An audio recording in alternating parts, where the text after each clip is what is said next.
बिस्मिल्लाहिर्रहमानिर्रहीम। अस्सलाम वालेकुम नाज़रीन, आप तमाम लोगों को, जो लोग मुझे देख रहे हैं, सुनते हैं और और और हमें हमेशा हौसला देते हैं, और जो हौसला नहीं भी देते, उन तमाम को नया साल मुबारक हो।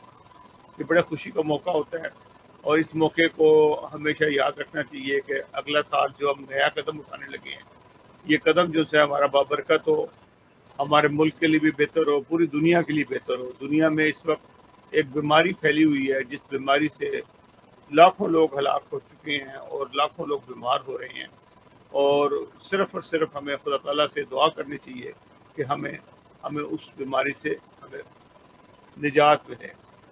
पिछला साल जो गुजरा 2021 का, वो वो साल बहुत तकलीफ दे साल था, और उस तकलीफ दे साल के अंदर जो मुझे ज़ाती और मेरी फैमिली को जो तकलीफ़ पहुंची, वो सबसे बड़ी तकलीफ़ ये थी कि मेरे सबसे बड़े भाई मोहम्मद अहमद सिद्दीकी साहब इस जहान फ़ानी से रुखसत हो गए। 7 अक्टूबर को, सॉरी 7 नवंबर को वो रुखसत हो गए, और जो हमारे ख़ानदान के लिए बहुत बड़ा सदमा था।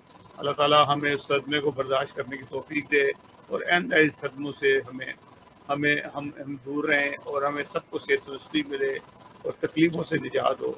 अल्लाह करे कि मेरे मुल्क में अमन हो, लोग दहशत गर्दी से बाहर रहें, हम करप्शन से बचे रहें, और जो महंगाई की लानत पड़ी हुई है उस मुल्क के ऊपर, अल्लाह ताला उससे महफूज रखे, क्योंकि गरीब आदमी जो उनसे हैं हमारे मुल्क के, उनके लिए ज़िंदा गुजरना बहुत मुश्किल हुआ हुआ है।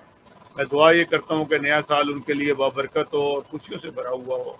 नाज़रीन, मैं एक बार फिर अपनी तरफ से, अपने इदारे और अपनी फैमिली की तरफ से आप तमाम लोगों को नया साल मुबारक कहता हूँ। अल्लाह ताला आपके लिए बहुत खुशियाँ लेके आए। अस्सलाम वालेकुम व रहमतुल्लाहि व बरकातहू।